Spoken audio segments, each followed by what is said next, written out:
Manuel de Oliveira è venuto a Bologna già in molte occasioni, anzi una delle prime retrospettive che gli sono state dedicate fuori dal Portogallo, proprio organizzata dalla Mostra del Cinema Libero nei primi anni 70. Quindi per noi è un ospite particolarmente gradito, anche e soprattutto per la coerenza del suo cinema, così diverso rispetto al cinema che normalmente popola le sale. Ecco, io comincerei con un'impressione che io ho avuto molto forte quando ho visto per la prima volta questo film, che è la capacità di saper raccontare senza far parlare gli attori. Questo è un film in cui c'è una misura straordinaria nell'uso delle parole. Sono pochissime le parole pronunciate nel film, sono quasi perle, sono ricchissime, densissime di senso, ma la cosa straordinaria è che si ha l'impressione di capire quello che gli attori pensano e che tutte le scene chiave del film ci raccontano i pensieri degli attori senza utilizzare nessuna parola. Ecco, io vorrei partire da qui, da questa capacità di sperimentare il cinema e di inventarsi nuove forme di racconto.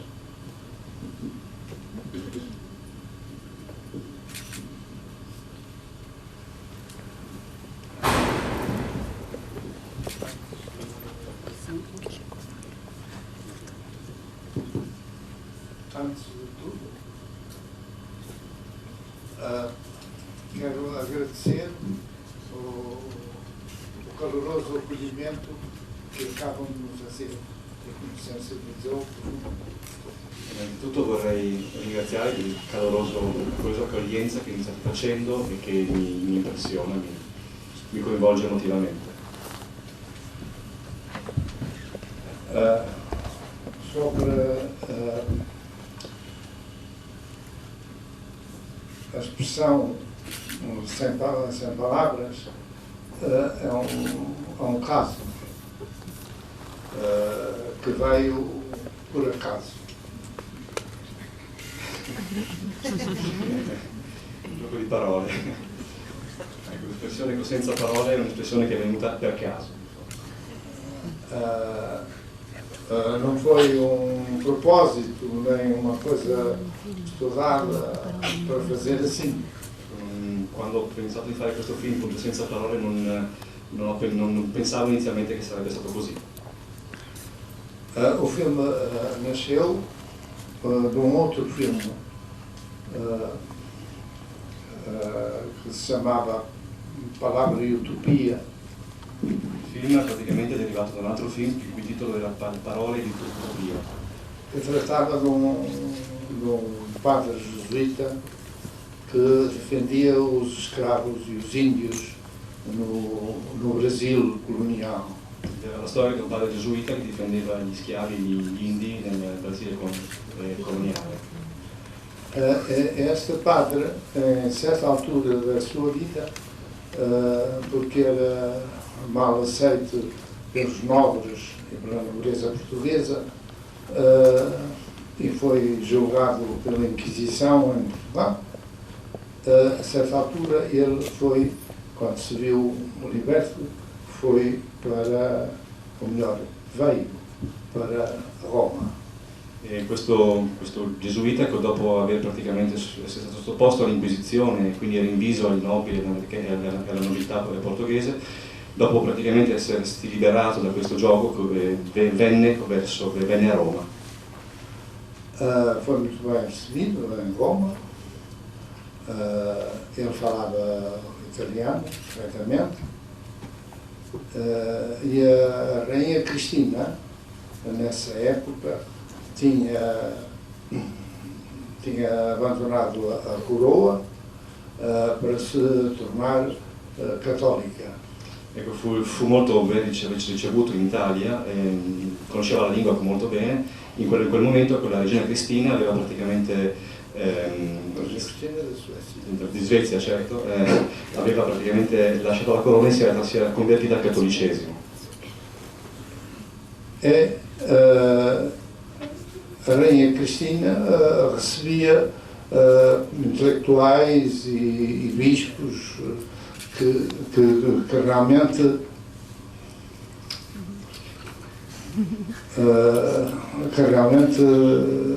amavam a cultura. Era una regina illuminata, riceveva appunto intellettuali, riceveva persone di cultura e si creava intorno a sé questo ambiente culturale. Por sua vez, o Papa ficou seduzido pelos sermões que ele fazia em italiano em Roma. E il Papa era molto sedotto dalle prediche che questo gesuita faceva a Roma. Assim, o Papa convidou para que ele fosse o pregador do Vaticano. E il Papa quindi volle che lui fosse il predicatore ufficiale del Vaticano. Que ele não quis, porque queria voltar a Lisboa. Cosa che appunto lui non voleva perché voleva tornare a Lisbona. E a Rainha Cristina tinha o convidado para seu confessor. E la regina Cristina lo aveva nominato poi il suo confessore personale. Que pela mesma razão também não aceitou, porque queria voltar para Lisboa. Cosa che lui pure non accettò per poter assecondare il suo desiderio di tornare in patria. E a certa altura a Rainha Cristina proporcionou debate sobre o riso e o choro entre dois oradores. Era o Padre Vieira, o outro era orador célebre italiano. E la regina Cristina organizzò ad un certo punto un dibattito tra questi due oratori. Uno di questi appunto era il Padre Vieira, un altro era un oratore italiano, e il tema di questo dibattito era il confronto tra il riso e il pianto. E o Padre Vieira foi o primeiro a ser convidado para falar, pediu ao outro que escolhesse qual queria, se o riso, se o choro. E il Padre Vieira appunto chiese all'altro oratore se lui preferiva parlare della risata, del riso oppure del pianto. E o italiano preferiu o riso. L'italiano preferì appunto parlare della risata, del riso. E falou primeiro, Iniziò a parlare e depois falou o Vieira do choro. e poi seguì appunto a questo il Padre Vieira che parlò del pianto. Ambos falaram admiravelmente e eu quis repetir essa cena numa casa em Roma que era muito bonita, uma sala muito bonita, e convidei para isso ator italiano muito bom, muito certo, de teatro. Questa scena fu ripresa in una casa molto elegante di Roma e appunto egli volle invitare un attore molto famoso a rappresentare questa scena. Mas convidei-o com 3 dias apenas. Solo che gli diede praticamente l'invito 3 giorni prima di questa scena. Porque eu contava que fosse o Piccoli a fazer esse papel e ele no último momento disse que não estava preparado, porque era italiano difficile e negou-se a fazer. E lui aveva pensato di affidare questa scena a Michel Piccoli, però questo alla fine disse di no perché l'italiano, perché non si trovava molto a suo agio nel recitare in italiano. Quando chegou a altura de filmar com o ator italiano, Quando arrivò il momento di filmare la scena con l'attore italiano, ele a certa altura perdia-se porque não houve tempo para decorar o texto, que era bastante longo e difficile. questo attore praticamente si perdeva in alcune parti perché non ebbe tempo di preparare, di mandare a memoria il testo, che era abbastanza difficile. Então eu distribuí os papéis, escrevi o texto, distribuí os papéis pelo chão para ele. Mas ele tinha que olhar para a rainha e tinha que olhar para os papéis. Quindi l'espediente che trovò era di distribuire alcuni fogli per terra in modo che l'attore potesse trovare suggerimento da questi fogli, solo che il problema si presentò dovendo appunto l'attore guardare la regina contemporaneamente i fogli. De maneira que quando ele olhava para a rainha, depois ao voltar para os papéis já não sabia bem se era lì, se era di là. Ciò causò non pochi problemi nel dover appunto ritrovare quale su quale foglio continuare dopo che aveva guardato la regina. Isso aconteceu uma vez e tornou a repetir-se. Fu un avvenimento che si ripeté parecchie volte. E ele, um ator de Niata, um belíssimo ator, já de certa idade, Di una certa età, però molto bello, molto bella presenza. começou a ficar aflito, Cominciò a diventare così, divenne abbastanza, digamos, humilhado perante toda a equipe, os outros atores, a equipe toda estava lá. abbastanza frustrato, ecco, di fronte a tutta l'equipe degli attori e dei tecnici. E tão desesperado estava que, a certa altura, parou e disse: eu vou para casa descansar. La sua disperazione fu tanta che appunto a un certo punto disse me ne vado a casa, e smise di recitare. E saiu para fora e ninguém se mexeu. E nessuno intervenne. E eu fiquei transido, estupefatto. Ok. Lui rimase appunto stupefatto. Porque sentia aquele drama, não é? De um ator consagrado que tem publicamente uma falha. Perché si riusciva a percepire ben dentro di sé questo dramma di questo attore, ecco, molto ormai consacrato al pubblico, che doveva affrontare questo momento di assistente meu que veio ter comigo e perguntar: o Manuel não faz nada. Un assistente gli chiede cosa possiamo fare, e lui gli rispose no, non possiamo farci niente. E eu respondi: o que é que eu faça diante de uma tragédia desta? Cosa posso fare di fronte a una tragedia simile? Mas se alguém da produção lhe falar, ou se ele quiser vir, Ma se qualcuno della produzione vuole prendersi l'incombenza di andarlo a cercare, e ninguém, há um silêncio total. E daí a pouco ele entrou. e poco dopo lui spontaneamente rientrò, E eu fiquei entusiasmado. e io rimasi appunto molto E colpito da então questo gesto. pensei como é que havia de fazer, e em vez de pôr os papéis em baixo, pus os papéis em cima.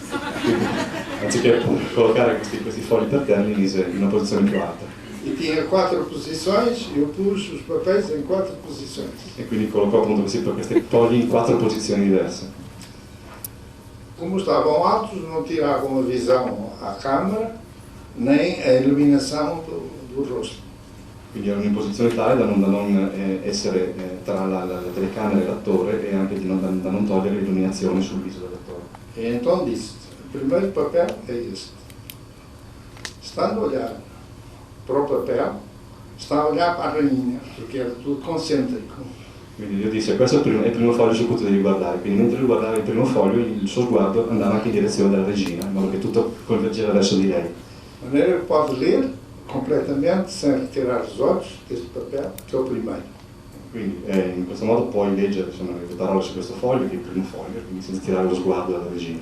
Depois passa daqui para o terceiro. E do terceiro para o segundo. Poi E do passi, segundo para o quarto. poi passi al terzo foglio, poi dal terzo torni al secondo vai al quarto foglio. E correu magnificamente, ele fez um papel extraordinário. Tutto riuscì bene, benissimo, e il suo ruolo fu effettivamente molto apprezzato. Só havia um problema: ele devia olhar para a rainha e estava a olhar para cima. L'unico problema era che pur dovendo guardare verso la regina, con il suo sguardo era comunque in una posizione superiore rispetto a lei. Como é que eu vou resolver este problema? Come faccio a risolvere questo problema ora? Então pensei: ponho a máquina o mais baixo possível, porque estando a vê-lo assim, não se sabe se olha para cima e se olha para a rainha. Quindi la soluzione fu collocare la macchina da presa il più basso possibile, in modo che potesse così, dissimulare la direzione di questo sguardo. E é uma das melhores cenas do filme. Questa riuscì ad essere come una delle scene migliori del film. Mas fiquei tão impressionado com este acontecimento que depois construí esta história para fazer com o Piccoli, que devia fazer este papel. Rimasi totalmente colpito da questa scena, che poi riuscì a costruire questa storia intera perché fosse fatta come il Piccoli. Foi a forma de o obrigar a fazer o papel. fu il modo, diciamo, con il quale riuscì a convincerlo ad assumere questo ruolo, quindi con il sistema di fogli. E daí nasceu o filme. Da qui appunto nacque il film. Vou para casa.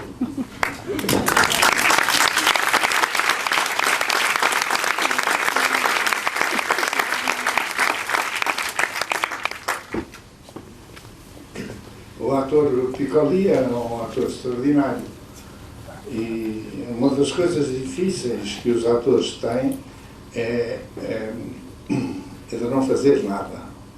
É o mais difícil para eles, é não fazer nada.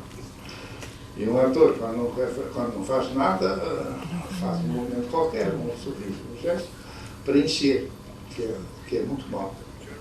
E il problema principale degli attori è, diciamo, quello di non dover essere obbligati a non fare niente, quindi in questo caso loro fanno dei gesti che devono prendere questo vuoto. Mas o Piccoli aqui vai muito bem sem fazer nada. Ma qui questo ruolo, il ruolo, diciamo, di un attore che non fa niente è appropriato per Michel Piccolini. E o filme teve bom acolhimento, com surpresa minha, estava sempre um pouco em dúvida. Il film fu molto ben apprezzato, con mia sorpresa, perché avevo molti dubbi sulla sua appunto realizzazione. Pronto, é tudo quanto eu tenho a contar sobre, vou para casa. E tutto quello che appunto posso raccontarvi sul film, vado a casa. Mas eu só irei para casa quando deixar. Io vado a casa soltanto quando mi lasciano andare.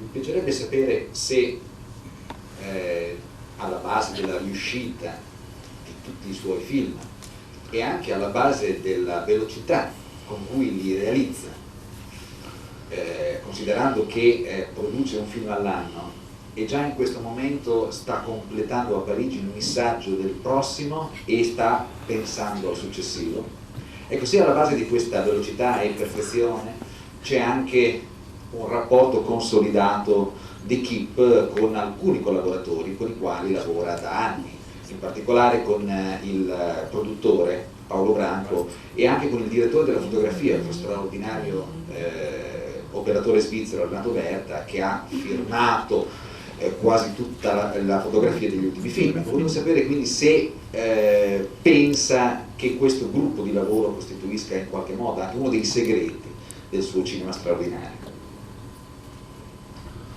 O grupo não é sempre o mesmo. Il gruppo di lavoro non è sempre lo stesso.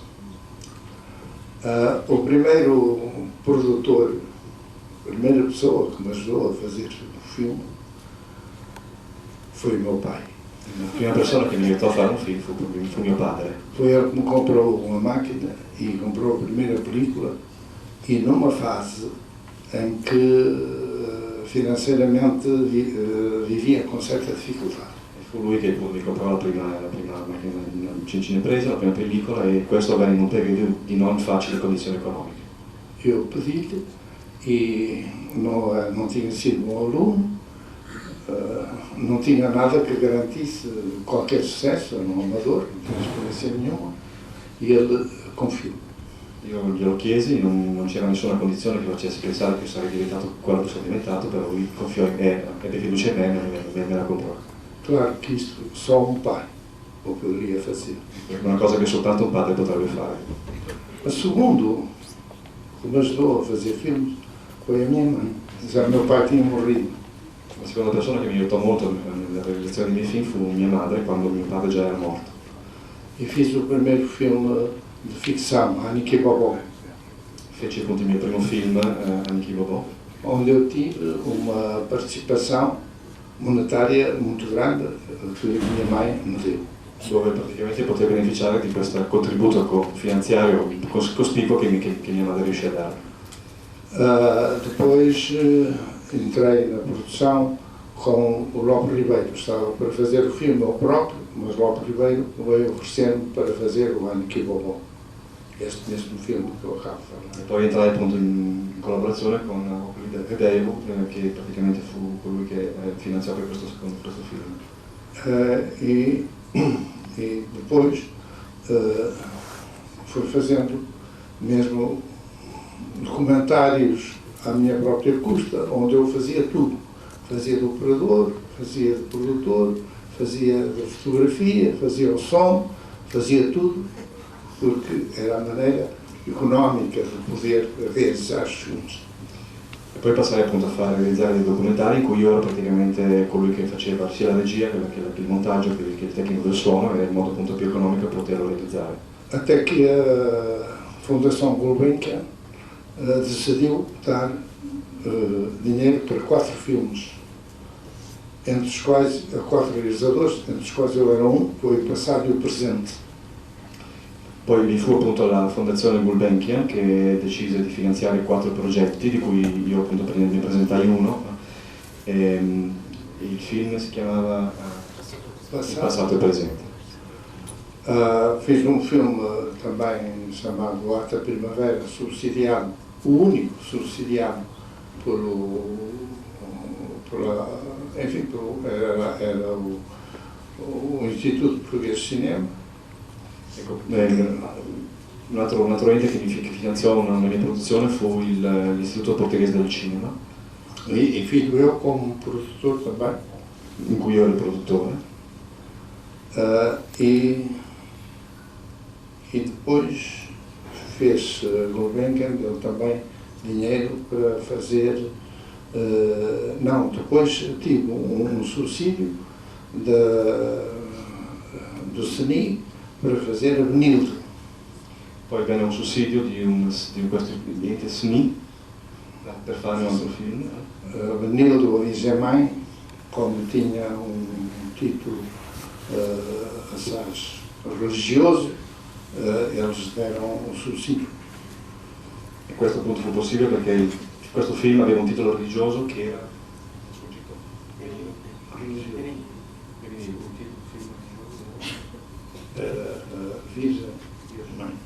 Vergine Madre. E finalmente digo outro subsídio para o Amor de Perdição, mas entretanto deu-se o 25 de Abril e os realizadores associaram-se para fazer uma empresa produtora que foi o produtor do Amor de Perdição. E eu segui no subsídio e os outros realizadores também subsidiam. É claro, ficou um bocado diminuído, foi mais distribuído, e eu fiz o Amor de Perdição, que acabei eu com um subsídio diretamente dado para o Gulbenkian para poder acabar o filme. Ecco, Amor di Perdição fu invece realizzato con un sussidio in parte dato dalla Gulbenkian, in parte dato da un consorzio di produttori che si erano uniti per poter permettere la realizzazione di questa opera. Estávamos já no pós-25 de Abril e eu tive ainda outro subsídio para fazer a Francisca.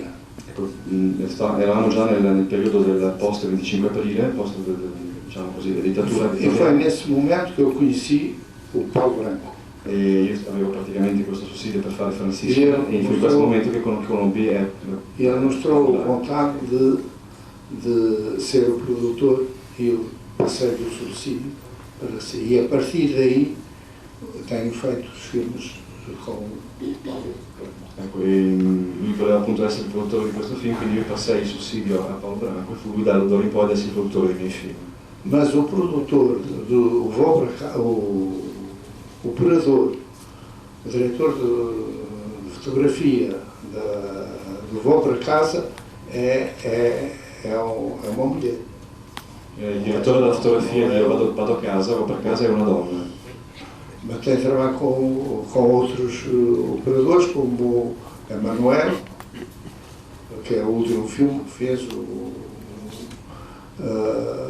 e o Bertá, e o Valabrão com o Barroso, o Mário Barroso, enfim, são vários, não trabalho sempre. Eu gosto imenso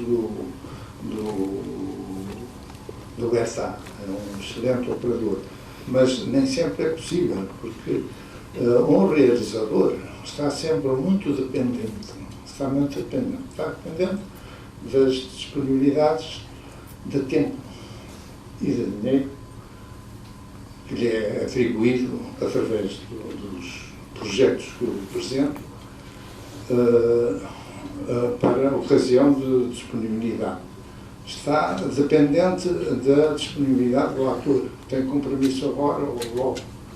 Está dependente da disponibilidade do operador, que tem um compromisso e não pode vir, então tem que se mudar. Então se pode mudar, não é? E dos atores, numa palavra, o realizador è uno schiavo. Dunque, sintesi, il regista è uno schiavo, ecco, uno schiavo praticamente dei produttori, ma anche in particolare degli attori, ma anche dei tecnici che concorrono alla redazione di questo film, quindi non sempre si può scegliere effettivamente anche se lui diceva io ho lavorato con molte persone, ho differenziato molto dai miei collaboratori.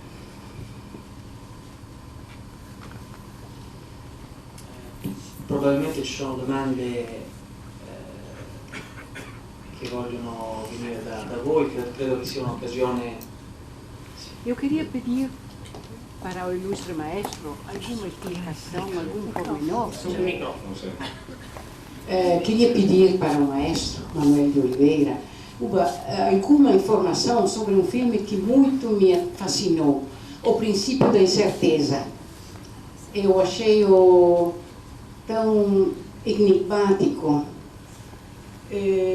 principalmente na técnica de uma câmera quase fixa, os atores prevalentemente pela frente.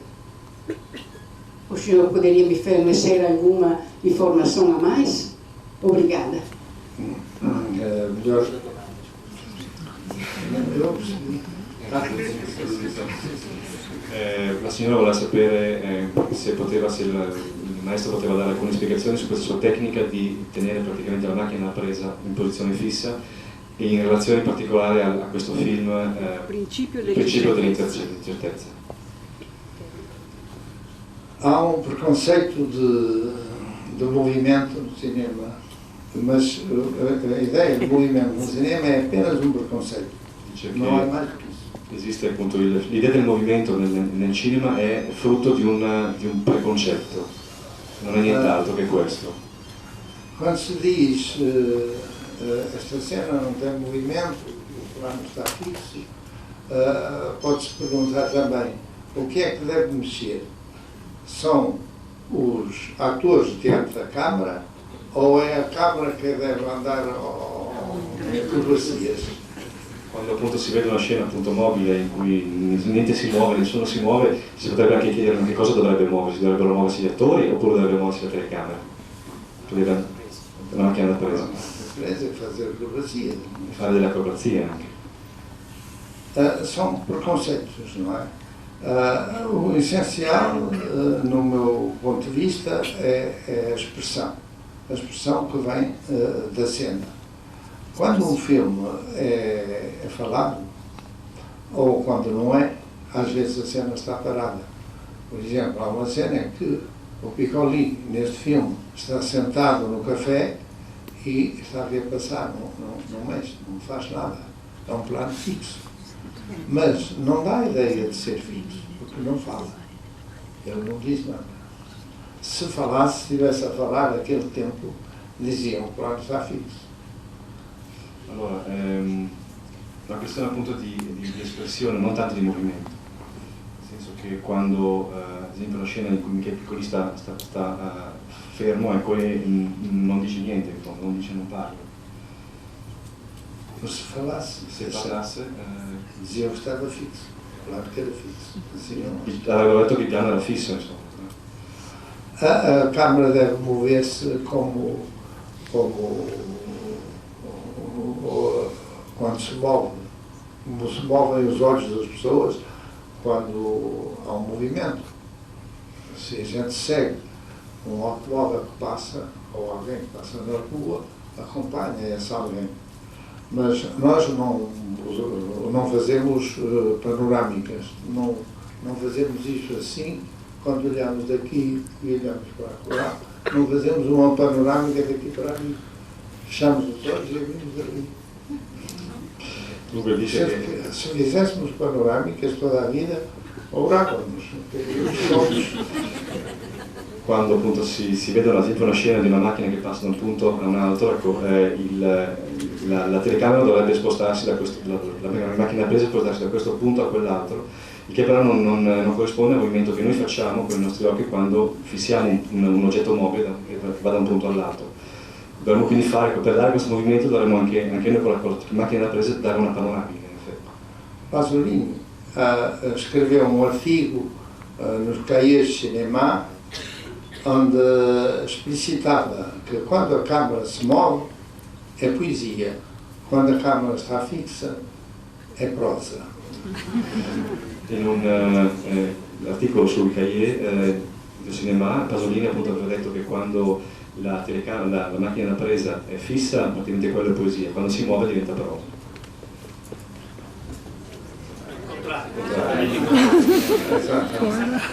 Quando fixa è prosa, quando se move é poesia.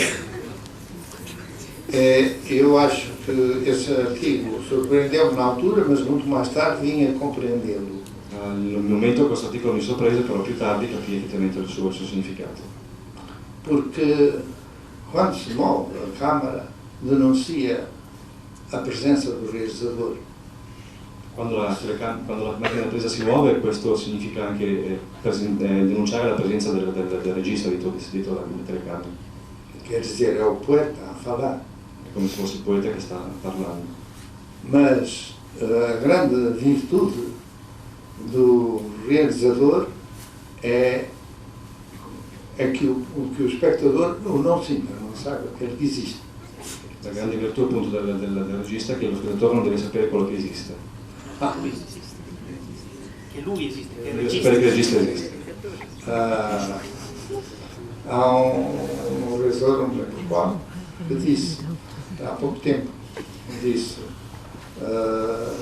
se o público sair da sala depois de ver um filme meu e disse, este é um grande realizador, eu falhei.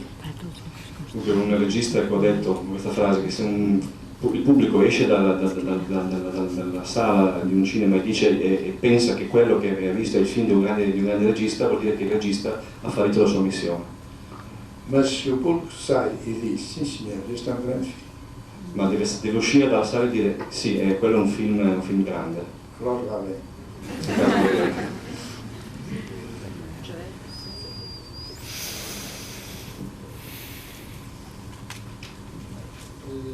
Chiedo al microfono. Nel frattempo io ne approfitto per ancora una domanda.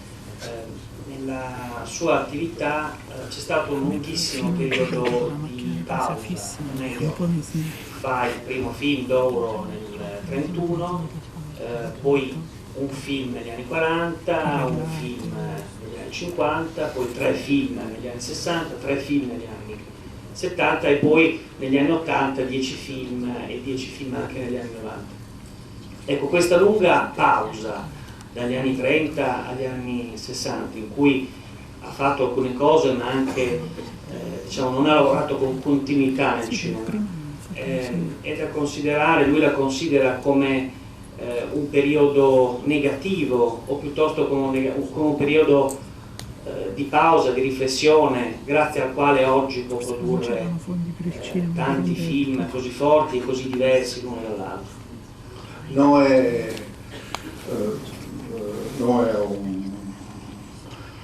quer dizer, não é um momento negativo, ao contrário. Eu não parei de ver filmes e não parei de pensar em filmes. Non fu un momento negativo, ma al contrario, in quel periodo non smisi di vedere i film e di pensare anche a film nuovi. E foi longo tempo de reflexão sobre o que é o cinema e o que deveria ser o cinema, o que deveria ser um filme. Fu un lungo periodo di riflessione sulla questione di cosa dovrebbe essere il cinema, il film, praticamente cosa dovrebbe essere il cinema. E é a partir daí que eu abandonei pouco a ideia do movimento e passei mais a fazer planos fixos e até a fazer com que os atores falassem diretamente para a câmara. Fu appunto in quel periodo che maturai appunto questa idea di giocare molto più sui piani fissi e giocare anche sul fatto che gli attori utilizzassero più la tecnica di parlare nella macchina da presa, nella cinepresa. Eu, uma vez, isto é uma espécie de anedota, passei um filme que era bastante parado, era a Avenida. Passei num cinema que o diretor de cinema me facilitou passar numa manhã. Dunque, racconto un aneddoto. Una volta feci vedere un film abbastanza così, con scene fisse, e fu mostrato in un cinema durante la mattinata. Estavam as mulheres da limpeza a fazer a limpeza. C'erano le donne della polizia che stavano pulendo il locale. E eu passei o filme e eles viram no largo do cabo. E io appunto feci scorrere questa immagine e intanto anche le donne di polizia riuscivano a guardare questo film. E antes que elas saíssem, eu perguntei a uma delas, por curiosidade, de saber o que é que achava do filme. Prima di uscire, appunto, io chiesi a uno di loro quale fosse l'opinione sua su questo film.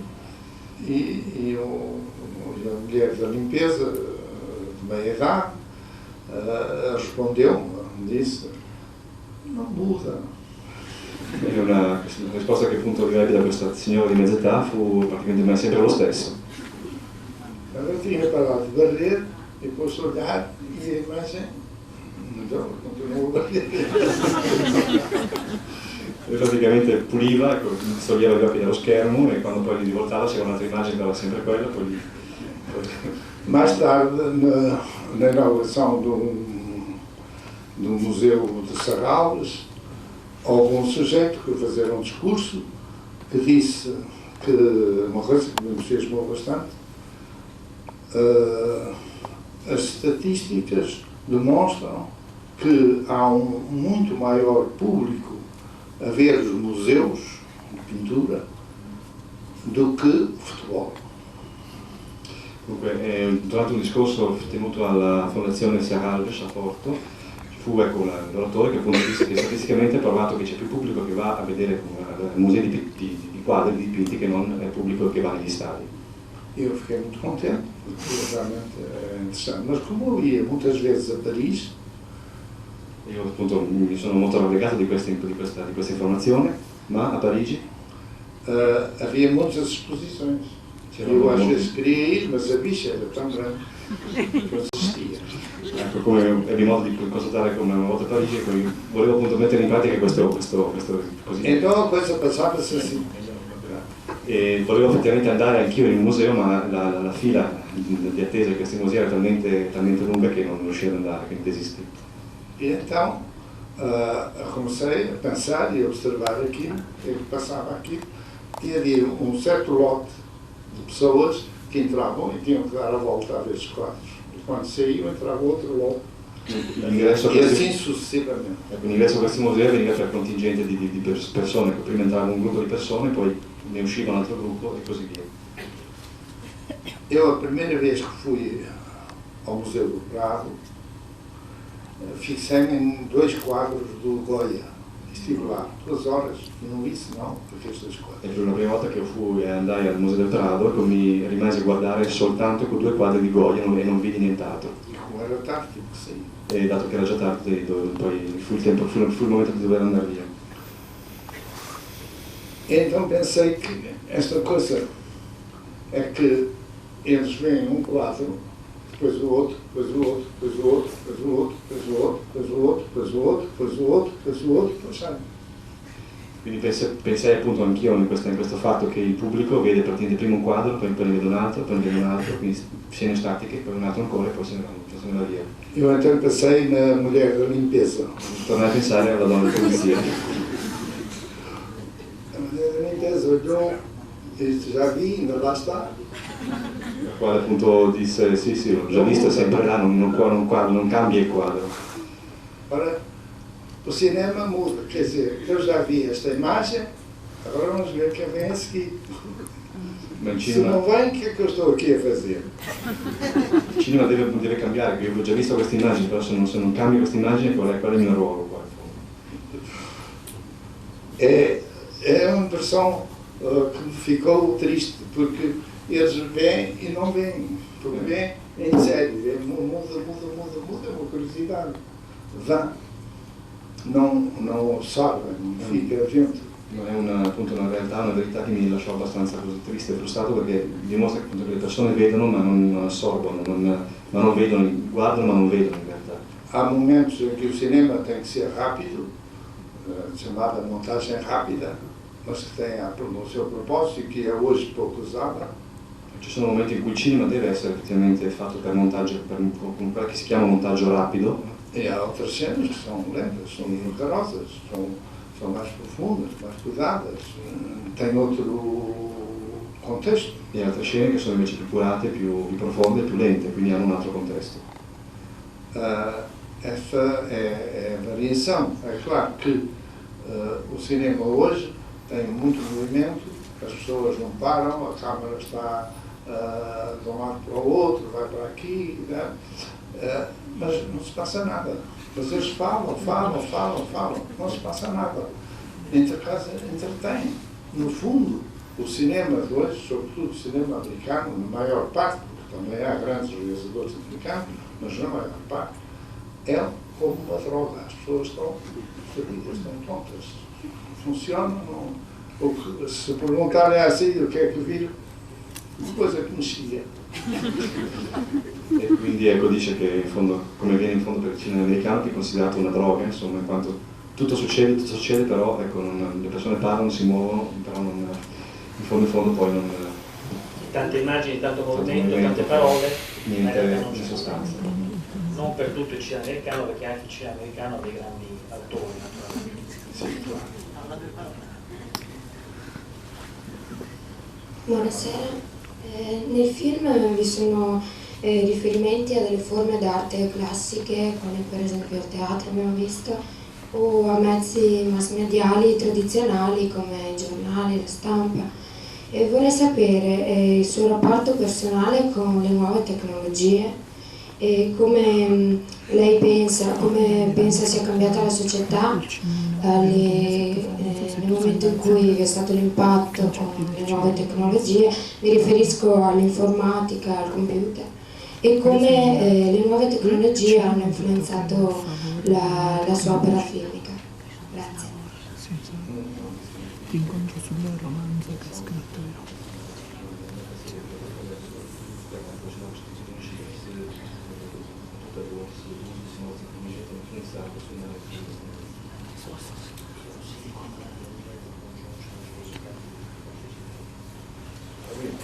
La vie de la société a changé beaucoup. Mais énormément. Vraiment énormément. Mais... Ah, bom.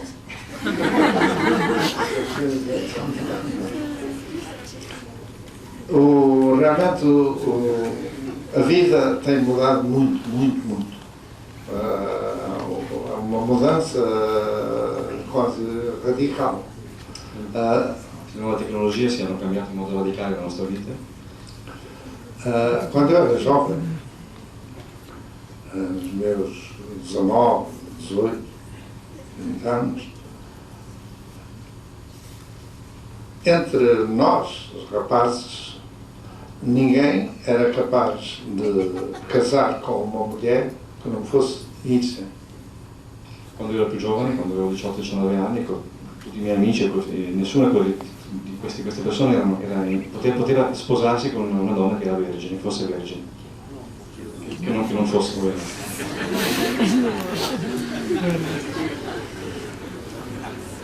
Hoje isso é impossível. Oggi è possibile.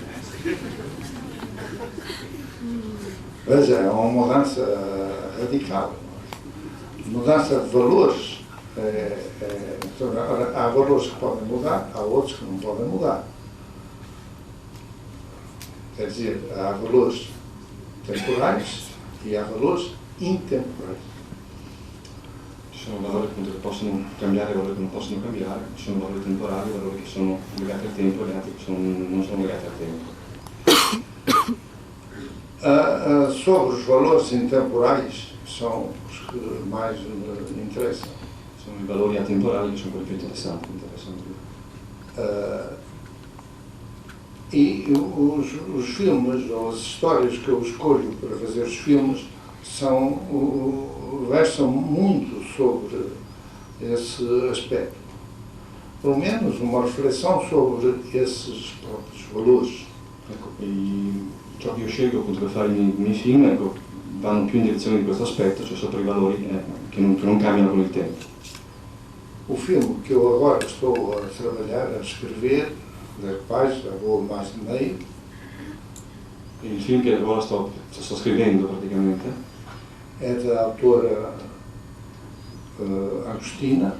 ed è la resa filmica di un testo di una attrice portoghese, Agostina Bessa Luís. A mesma que escreveu o Princípio da Incerteza. L'autrice del Principio dell'incertezza. Este chama-se A Alma dos Ricos. Il titolo di questo film è L'anima dei ricchi.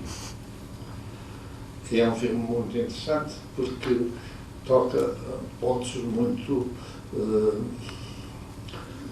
especiais.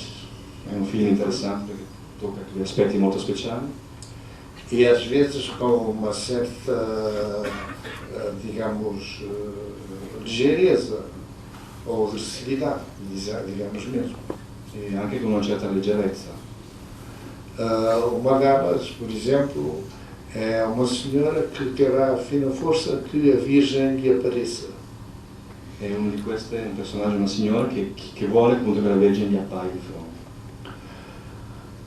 Ora, nos manuscritos do Mar Morto, parece que a Virgem pertencia a uma família rica. Nos manuscritos do Mar Morto, Okay. sugere-se lá que a Virgem era filha de uma família ricca. Ok, con i manoscritti che ho trovati nel Mar Morto si dice che la Vergine praticamente era figlia di una famiglia ricca. Na verdade, os ricos podem ajudar os pobres. In realtà Podem, não quer dizer que ajudem. i ricchi possono aiutare i poveri, possono farlo, però non è detto che lo facciano. Os pobres não. I poveri invece non possono aiutare i ricchi. Ela diz,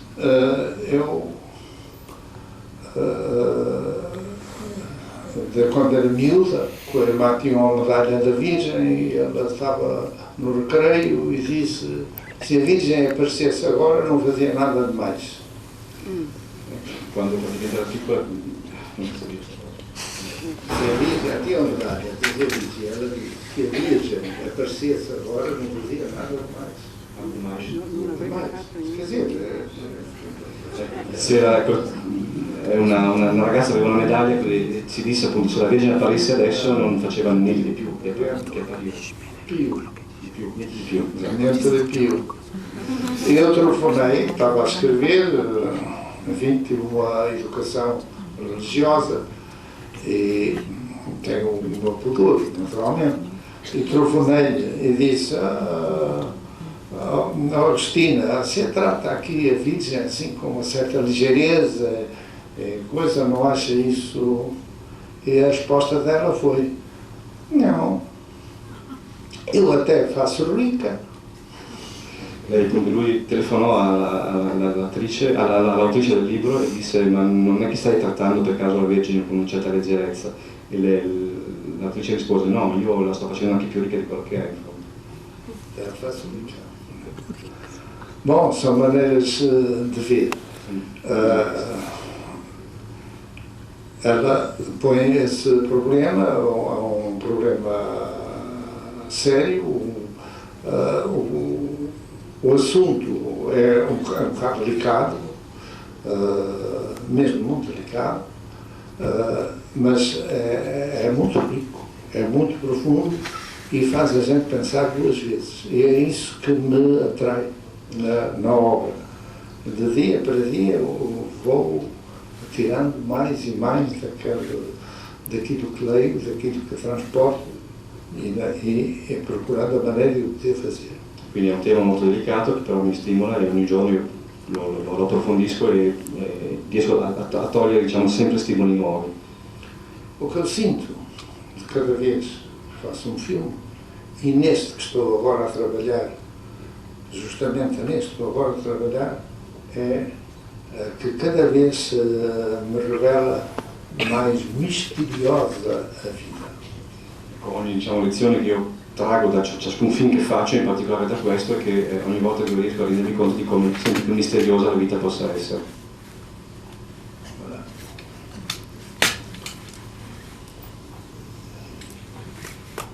Vediamo se ci sono altre domande.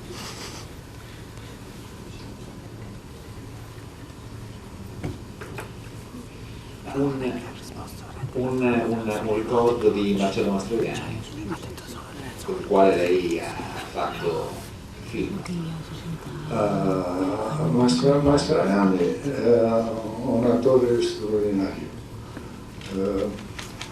Eu penso que Marlon Brando teria sido o maior ator americano e Mastroianni o maior ator europeu. Per me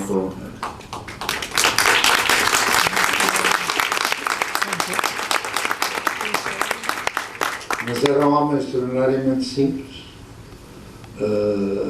afetuoso e despretensioso. era una persona molto semplice, molto affettuosa e non era pretenzioso. Non era... Quando veio trabalhar comigo estava mais ou menos condenado. Quando venne a lavorare con me ormai era praticamente quasi condannato. E telefonou-me dizendo: eu tenho que usar uma bengala. E eu disse: não tem importância nenhuma, se quiser, até uma canadiana. E quando mi telefonò mi disse: devo praticamente utilizzare una stampella, ecco, lui disse: non importa, pure quello che vuoi, anche un bastone, quello che vuoi. Vai-se dizer que torci um pé e agora tenho que andar com isso. Pois, durante a filmagem, durante todo o tempo da filmagem, não houve dele uma queixa, uma só queixa. Durante tutte le riprese non si lamentò assolutamente di niente.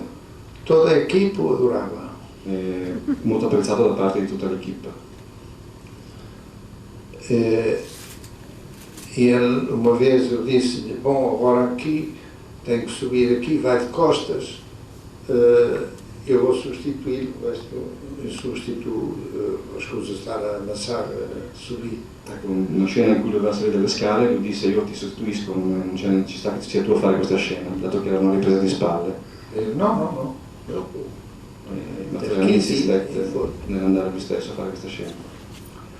E depois dizia assim, perguntavam às vezes se faço como os americanos, se vou para uma clínica para estudar o papel,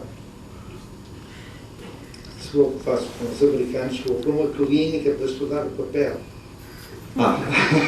Sì, chiedevano se faccio come gli americani, che vado praticamente in una clinica a studiare la mia parte, in fondo.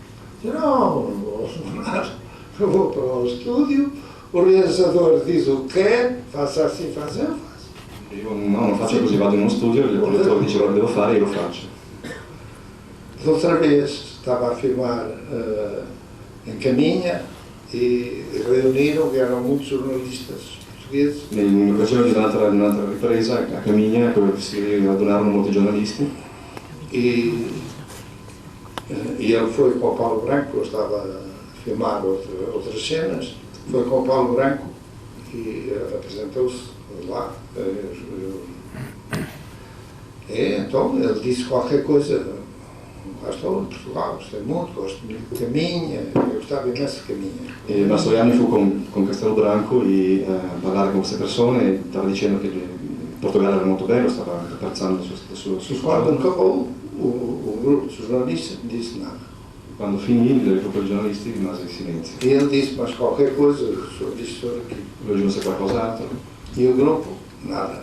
il gruppo non disse niente. E ele disse ainda mais outra coisa Fatti qualquer. commenti E depois esperou que lhe fizessem qualquer pergunta. e aspettò che i giornalisti facessero delle E não domande. ninguém dizia nada. Nessuno disse niente. Ele perguntou: mas os senhores afinal o que querem? Allora in Querem fin que dei eu conti, cante? che cosa che vuole che io faccia? Volete che io canti forse? E eu era uma pessoa adorável. Não há... E então dizia, como eu gostava de trabalhar e pedia-me para, se quiseres fazer outro filme comigo, chama-me que eu venho logo. E praticamente lui era disposto a fare altri film con me, io mi disse una volta: se vuoi che faccia dei film con te, chiamami che io vengo subito. Mas o que faria comigo, faria com outro também. O que ele não queria era deixar de trabalhar, porque sabia que estava doente. Una cosa che non voleva fare era smettere di lavorare perché sapeva già di essere malato. A mim deu-me essa sugestão, era que se ele estivesse a trabalhar não podia morrer. Io pensavo appunto che se lui avesse continuato a lavorare non sarebbe praticamente morto. Então queria ter sempre trabalho. Quindi volevo che appunto avesse sempre lavoro. E quando acabou de filmar em Portugal, ele veio aqui para a Itália, para a segunda cidade, como é que se chama? Italiana, segunda cidade. Ao norte. Não, onde ele representava. Sì, stava realizzando uno spettacolo teatrale. Che cidade? Era Venezia. Não, era Venezia. Milano. Milano. Ele é Milano. Ele vinha a representar uma peça. Ecco, dopo aver finito le riprese in Portogallo, tornò in Italia, andò a Milano, dove stava appunto. No dia seguinte estava a representar a peça. E il giorno dopo incominciò a lavorare a teatro. Uma peça que eu já tinha representado antes, mas continuava.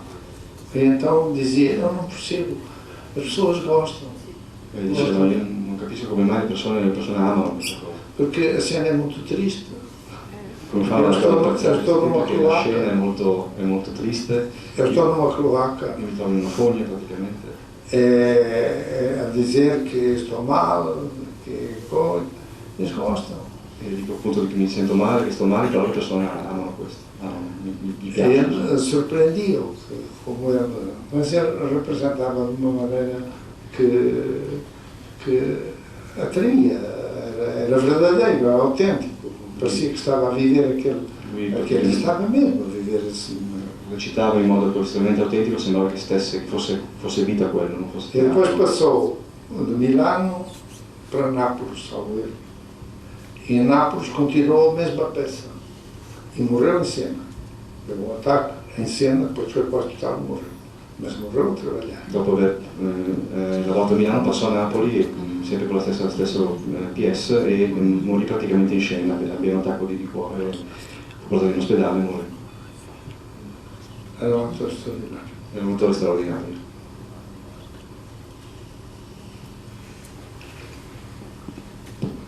Ancora sugli attori, lui ha lavorato con attori non professionisti e ama mescolare dei cast che sarebbero impossibili, impraticabili per la maggior parte dei registi del cinema contemporaneo, combinando attori famosissimi ad attori molto meno noti, ad attori portoghesi con cui lui lavora a lungo, ad attori noti ma molto giovani. Ecco, qual è il suo segreto, essendo che anche nel film che abbiamo visto oggi attori come Piccoli, come Malkovich, come Catherine Deneuve sono diversi nei suoi film da come sono in qualsiasi altra interpretazione? Há pessoas que dizem que eu dirijo mal os atores. Ci sono alcuni dicono che io diriga male gli attori. Eu digo isso é impossível. Io dico che è impossibile. Porque eu nunca dirigi ator nenhum. Io non ho mai diretto nessun attore.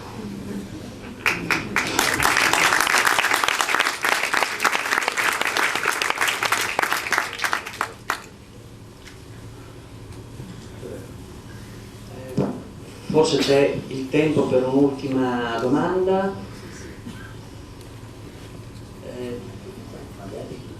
Se non viene, potremmo chiedergli di presentare il film che proietteremo fra poco. I due film che proietteremo fra poco. Tu vorresti O Pintor de Cidade, que é o segundo filme que vão ver, é o primeiro filme que eu fiz como operador, eu próprio, e o primeiro filme a cores. Il film Il pittore della cidade, il pittore della città, che sarà il secondo che vedrete, fu un film che io feci ed ero io stesso l'operatore dietro la macchina da presa. Como fiz de conta própria, escolhi o Porto porque era ali mais fácil e porque era a minha cidade que eu gosto muito. Dato che fui io appunto a fare le riprese, allora scelsi una città che è appunto Porto, che per me era facile da raggiungere. Esse filme hoje tem algum mérito porque tem muita coisa que já não existe hoje no Porto atual. Il merito di questo film è di presentare con una città che attualmente è completamente diversa, quindi non esiste più in quella forma. O outro filme que vão primeiro é o Porto da minha infância. É uma evocação de um Porto. Procurei na Cinemateca filmes antigos, tirei do Porto que fiz, de alguns filmes, enfim, fiz uma evocação mais ou menos das coisas que vêm. Esta história é um filme de memória. Essa história da memória é caprichosa, porque a memória dá-nos, quer dizer, a gente fixa coisas que às vezes não têm importância nenhuma e não fixa outras que são muito importantes. Ela fixa aquilo que acha que deve fixar e dá nada a fazer. Mas eu pus isso, isso que me lembrou, assim pus, que me pareceu mais interessante e mais próprio, pus no filme que vão ver, que é o primeiro. Ecco, il primo film è stato appunto un film, diciamo, di memoria, in cui la memoria appunto è una cosa molto bizzarra perché ci fa ricordare cose che noi non vorremmo ricordare oppure non ci fa ricordare ciò che è importante effettivamente ricordare. Eu também faço ator, até canto fado. Sono anche cantante di fado. E há uma canção, Minha Mulher Não Aparece, que é cantada por minha mulher, é uma voz que vão cantar, sobre a infância de um poeta português, Guerra Junqueiro, que era muito interessante. É uma canção muito comovente. E também evoco um amigo meu que era do Porto, que fala da Europa, que foi Casais Monteiro e que foi obrigado a fugir para o Brasil